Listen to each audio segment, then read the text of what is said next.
উপর আর হচ্ছে অপর, এই উপর এবং অপর শব্দটি দেখতে আর শুনতে প্রায় একই রকম উচ্চারিত হয়, আর উচ্চারিত একই রকম হলেও এদের অর্থ এবং ব্যবহারের দিক থেকে কিন্তু কিছু ভিন্নতা রয়েছে।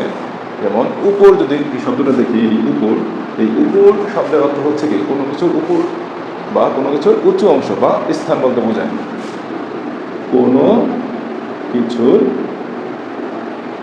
উঁচু অংশ, কোনো কিছুর উঁচু অংশ বা স্থান বোঝায়। স্থান, কোনো উপর অংশ বা স্থান বোঝায়,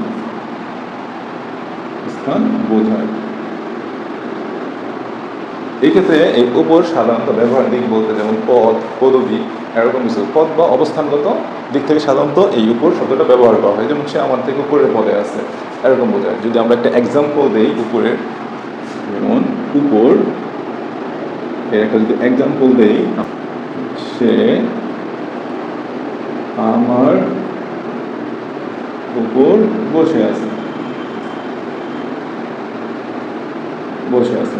আরেকটি উদাহরণ দিই, সেটা ছাদে উঠে উপর থেকে নিচে দেখলাম,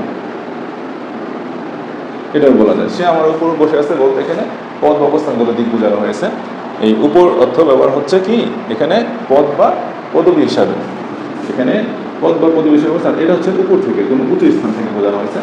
এখন এই যে উপর, হ্যাঁ, এই উপর শব্দই যখন আমরা মুখে বা কথায় বলি, কথ্যলিখিতে, ভাষা দুটো হচ্ছে কথ্যলিপি আর হচ্ছে কি লেখ্যলিপি। যখন আমরা লিখি, হ্যাঁ, যখন উপরই লিখতে হয়, যখন আমরা মুখে বলি এই উপর হচ্ছে, এই উপরের, উপর হচ্ছে কি উপর এর কথ্য রূপ, মানে যখন আমরা কথায় বলি মানে কথ্য ভাষায় ব্যবহৃত হয়, কিন্তু লেখ্য ভাষায় উপর এর ব্যবহার নেই বা প্রমিত বাংলায় লেখা উচিত না বা শুদ্ধ হবে না তখন যদি আমরা উপর দিয়ে লিখি।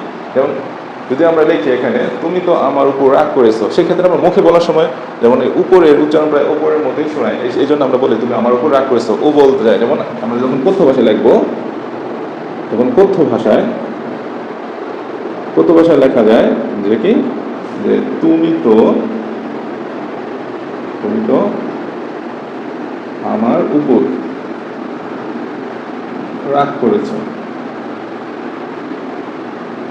তুমি তো আমার উপর রাগ করেছো। এটা কিন্তু কথ্য ভাষায় সঠিক, কথ্য ভাষায় লেখা যাবে। কিন্তু যখন আমরা লেখ্য ভাষায় লিখবো বা লেখ্য রূপ লিখবো, লেখ্য ভাষায় কিন্তু এই ও ব্যবহার করা যাবে না। তখন ব্যবহার করতে হবে কি উপর, বা লেখা হবে, তখন লেখা হবে কি তুমি তো আমার উপর, তুমি তো আমার উপর রাগ করেছ,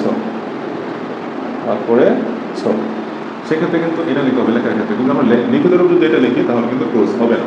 তাহলে আমরা লেখার ক্ষেত্রে হোক আর বলার ক্ষেত্রে হোক আমরা চেষ্টা করব যে কি এই রস ও পর এই উপর ব্যবহার করতে, আর ও পর উপর এই শব্দটা ব্যবহার করার জন্য অনুৎসাহিত করলাম। এটা